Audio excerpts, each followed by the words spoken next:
Tenemos unos antecedentes anterior a la minería.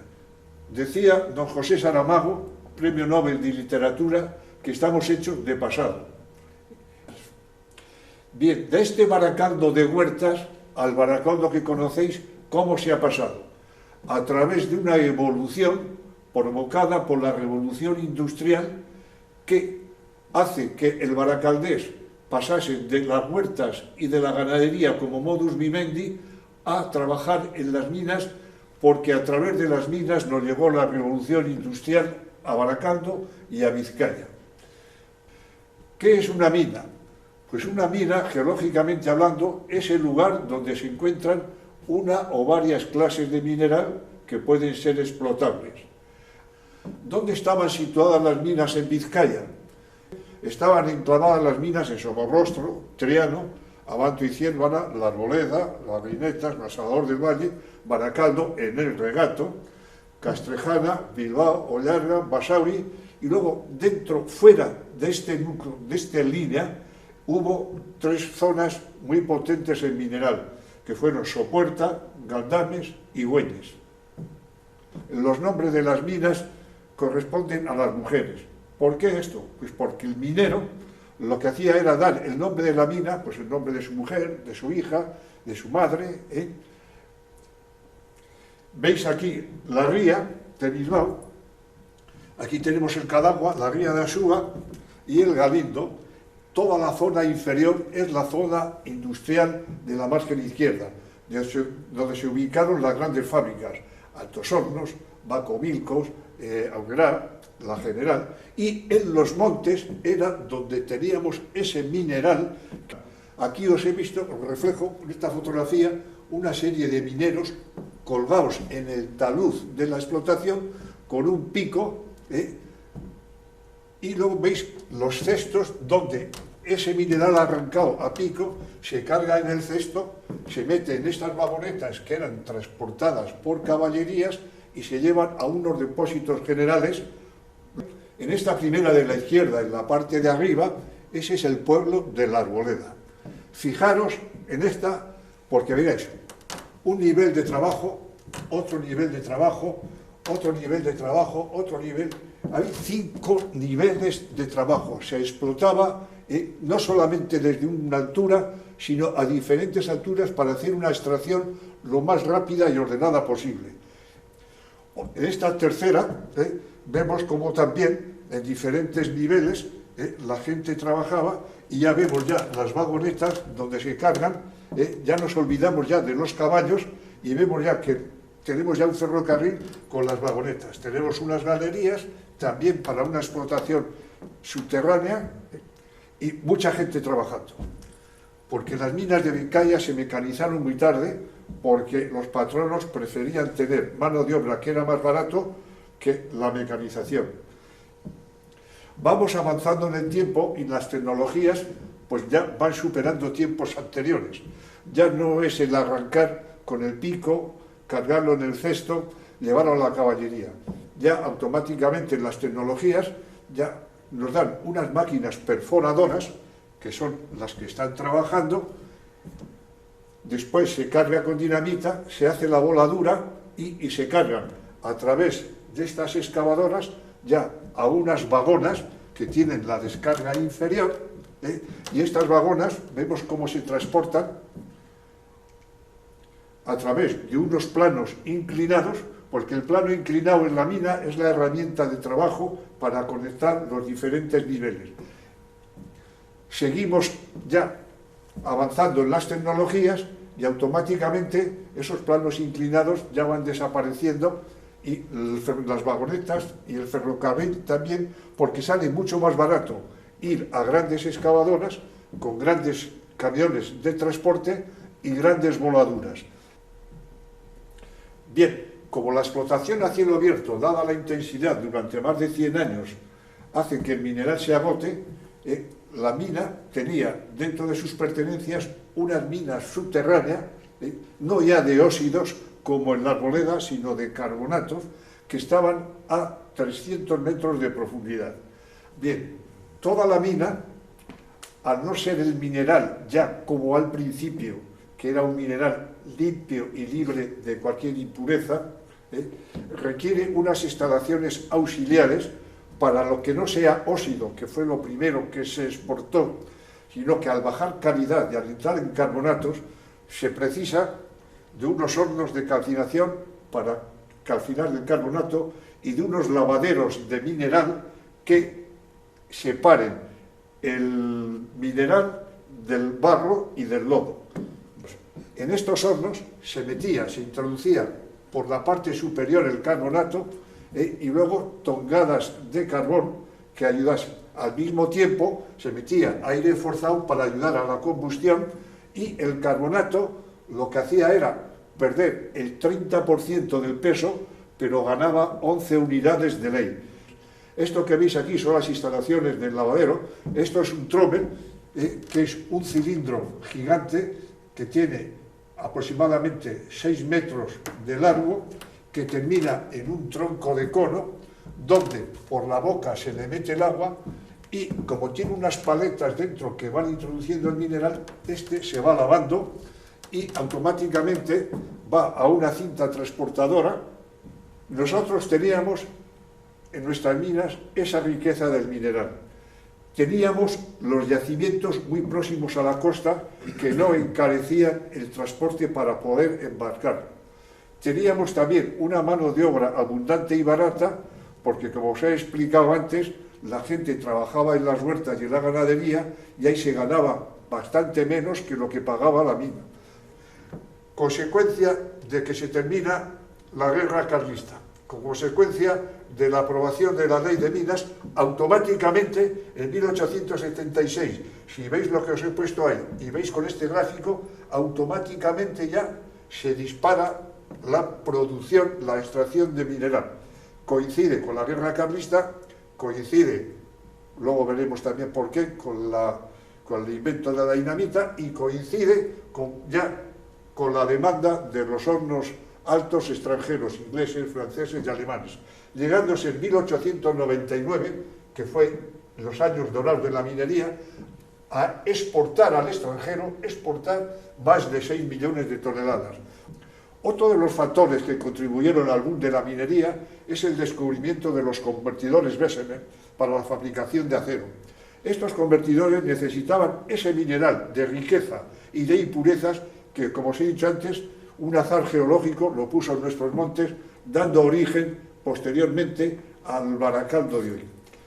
Uno de los factores decisivos también que facilitaron la superproducción del mineral fue el invento de la dinamita.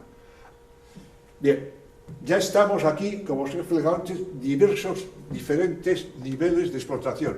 Aquí se ve una locomotora de vapor con el penacho, tirando los vagones, y para enlazar los diferentes niveles de explotación, para superar esto, se crean una serie de planos inclinados que se enlazan para que los ferrocarriles las locomotoras puedan coger los vagones y arrastrarlos definitivamente al puerto de Luchana.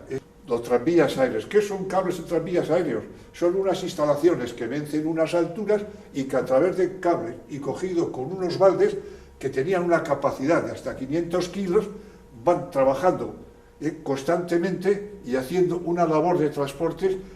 Los tres más importantes y por decisión de las direcciones de esas empresas, todos ellos convergen en Luchana.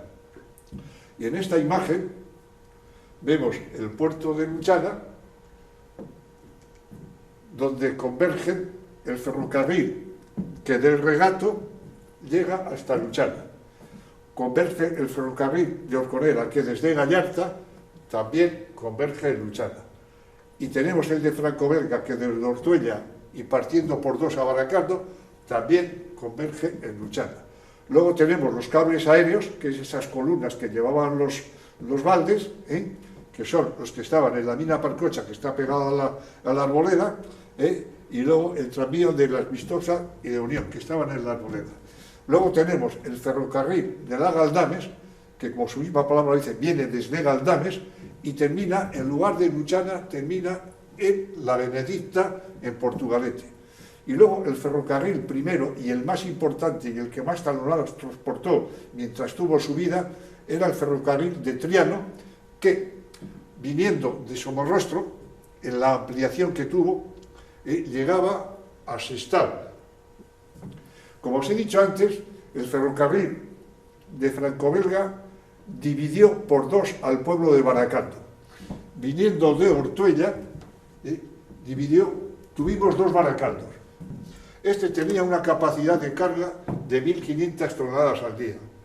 El del Regato, el que venía del Regato, tenía 1.800, y donde yo trabajé, que fui también responsable de ese cargadero, podíamos cargar del orden de 6.400 toneladas al día. Bien, como os decía antes, los cargaderos esta fotografía refleja tal y como estaban construidos, todo en madera. Este es el ferrocarril que llegaba del Regato y automáticamente se ponía encima de la ría y en este punto se descargaban los vagones al barco, que cargaban aproximadamente 2.000, 3.000 toneladas. Si dividimos los 6 millones de toneladas entre 3.000 toneladas que cargaban, nos dan 2.000 barcos ocupando la ría durante todo el año. Esta fotografía, que os la he presentado también al principio, refleja cómo se vivía, en qué condiciones trabajaban. Fijaros qué herramienta, el pico, la pala, los cestos, y fijaros también una cosa muy interesante a vosotros que estáis estudiando, que tenéis facilidades para estudiar, buenos colegios, buenos profesores. Fijaros qué escuela tenían estos chavales que eran más jóvenes que vosotros, qué escuela tenían estos. El barril para el agua, el pico y la pala, y la dureza de un trabajo durísimo durante 10 horas de promedio, 11 en verano y 9, 11 en verano y 9 en invierno. Aquí llegaban cientos de mujeres con el cesto y el mineral, que los cargaban a estas lanchas pequeñas, lo tiraban, y de estas lanchas llegaban a los barcos. Esta es una estampa de un lavadero, donde yo trabajé, que está muy bonito porque para ese día les pusieron los delantales nuevos. Pero esto que veis aquí, la humedad era tremenda y donde estaban también. Aquí había una pared donde las mujeres, muchas de ellas madres que entonces tenían que trabajar y no tenían a nadie con quien dejar los hijos, tenían unas hornacinas donde estaba el niño pequeño y estaban con un ojo en la cinta y con otro en el niño. Entonces había alrededor de 15.000 mineros y solamente 1.500 tenían casa. Había mujeres que se dedicaban en sus casas a coger pupilaje para automáticamente subir el dinero que ganaba el marido para poder llegar a fin de mes en condiciones. Y como consecuencia de una huelga general en 1890, estos barracones que tenían, el general que mandaba a la tropa fue requerida por los patronos como consecuencia de las huelgas y del levantamiento de los mineros. Cuando vino el general con la tropa a cargar con los mineros, antes giró una visita a la mina y cuando vio en las condiciones que trabajaban, lo que comían, lo que cobraban y en qué casas habitaban, en qué barracones, dijo que aquellos barracones no servían ni para cuadras. Y en lugar de cargar contra los mineros, lo que hizo fue emitir un informe al gobierno y que como consecuencia de ese informe se mejoraron las situaciones de la mina, de la mala salud, de el trabajar tantas horas en unas condiciones climatológicas malas, la gente enfermaba con una frecuencia muy fuerte. Entonces se creó una asociación que construyó varios hospitales. Se construyó en Gallarta y se construyó en La Arboleda. En esta figura que está aquí, este es el doctor Arailza. Fue un doctor, un adelantado en medicina y en tema social. Fue el que dirigió los hospitales mineros, y os digo más, todos los poblados mineros, Ortuella, San Salvador del Valle y La Arboleda, llevan en agradecimiento a este doctor por la labor humanitaria que hizo. Todos tienen una calle dedicada a él, lo mismo que Bilbao, para que sepáis que la calle del doctor Arailza es en honor y homenaje a este señor. Fijaros el patio de escuelas que tenían, la mina. No había más. Fijaros vuestros patios, fijaros vuestros colegios y comparar la dureza que tuvieron que vivir aquellas gentes en aquellos años a este Baracaldo actual. En la agricultura, como os he dicho antes de llegar a la explotación minera, ganaban 1 céntimo al día. En la minería, por 10 horas de trabajo, 2 céntimos de euro al día. Y luego, en la industria que se fue creando como consecuencia del desarrollo de la revolución industrial, ya ganaban 3 céntimos.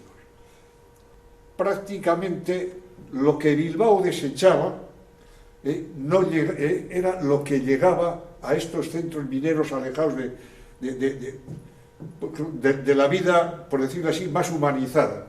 Eran muy caros porque además estaban controlados por las empresas, por los capataces, que con ello tenían un poquito cogido a los mineros para que siguiesen trabajando. El trabajador no tenía más que las alpargatas, las sendas y los carriles. Y ya en 1926 se creó y se puso en marcha el funicular de la Reineta. Este funicular tiene 1.100 y pico metros, salva una diferencia de cota de 342 metros que hay desde el valle hasta la Reineta.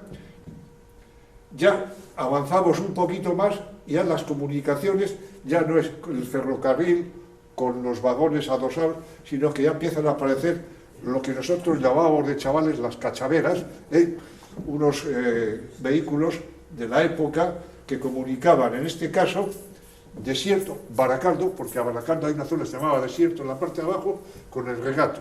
Estas eran las fiestas del regato, y allí iba la gente. Y lo mismo pasaba comunicando Portugalete con Gallarta, en aquellas condiciones de salubridad, en aquellos barracones, en aquel mal comer poco y caro, fueron creando una serie de desazón por parte de los obreros que se veían impotentes a título particular, a título personal, de resolver el problema con los patronos que no pensaban más que en sus ganancias. Como consecuencia de ellos, los obreros se unieron y crearon unos círculos obreros, que veis aquí, y cooperativas. Esta fue en 1906. En ella trabajó Dolores Ibarruri, Pasionaria, que fue una mujer, nieta de mineros, hija de mineros, esposa de mineros, madre de mineros. Este León XIII fue un papa muy social que creó unas encíclicas tratando de sacar a la parte empresarial algo más de estructura social que lo que llevaban hasta entonces, que no eran más que ganar, ganar y ganar, y olvidándose de las personas. Este cartel, si vais un día a la Arboleda, antes de llegar a la plaza, en la parte izquierda, allí lo veis, porque esos movimientos que crearon los obreros para ayudarse en los problemas de dinero, fue el embrión de lo que luego fue la creación de los sindicatos, y este data ya de 1888 en la Arboleda. ¿Cómo eran las clases sociales? Pues los obreros, luego estaban los capataces, que estaban incondicionalmente al servicio del patrón, luego estaban los técnicos, que eran los que dirigían la mina, luego estaban los contratistas y luego estaban los propietarios. El impacto medioambiental ha sido brutal, enorme, de tener unos montes dedicados al pastoreo, a meter ya una explotación minera, de que de esos montes se han sacado más de 200 millones de toneladas de mineral, supone que han dejado unos agujeros y pone que han degradado aquella zona terriblemente. Este era el pueblo de Gallarta que yo conocí, que estaba rodeado de minas por todas las partes, ya digo, y los planos inclinados circulaban por su calle con los vagones, con los cables, como consecuencia de que el mineral estaba debajo del pueblo y en unas cantidades lo suficientemente importantes, pues se hizo una valoración económica. ¿Y qué se hizo? Se tiró el pueblo. Esta es la corta, y encima de esto es la imagen anterior. Encima de esto estaba situado el pueblo, que ha desaparecido. y en su lugar veis este hueco enorme que es el mineral que se ha explotado, ya veis, en diferentes niveles, que como os he dicho antes, y ya como conclusiones de ese Baracaldo que os he hablado, comparar con el Baracaldo moderno, con sus parques, con sus jardines, con su feria de muestra, con sus comunicaciones, todo eso y más ha salido del esfuerzo de aquellos mineros que pagaron muy caro, con un trabajo duro, mala remuneración, malas comidas, malas viviendas, aquel esfuerzo tremendo que afortunadamente se vio compensado de cara al Baracaldo actual, porque los patrones, a diferencia de España, donde también hubo minas, pero acabada la mina se acabó todo, aquí tuvieron la visión de engancharse a esa primera revolución industrial, que como os he dicho antes, nació en Inglaterra a mediados del siglo XIX, y automáticamente se dieron cuenta y dicen, bueno, estamos vendiendo la materia prima al extranjero. ¿Por qué no hacemos lo mismo que se hacía con la ley Fonar? Dejemos y creemos lo que hay que hacer. Entonces nació, con ese dinero y con esa visión de futuro, se creó Altos Hornos para explotar siderúrgicamente, crear acero y poder suministrar a España. Se crearon navales para construir barcos y que esos barcos llevasen el mineral, trajesen el carbón. Se creó navieras para hacer ese mismo transporte. Se creó el Banco Bilbao para apoyar a la creciente industria. Se creó también la Escuela de Ingenieros, que hace ahora 106 años, para, como embrión de esa nueva industria, crear los profesionales capaces de dirigir y crear el Baracaldo, la Vizcaya que hoy conocemos.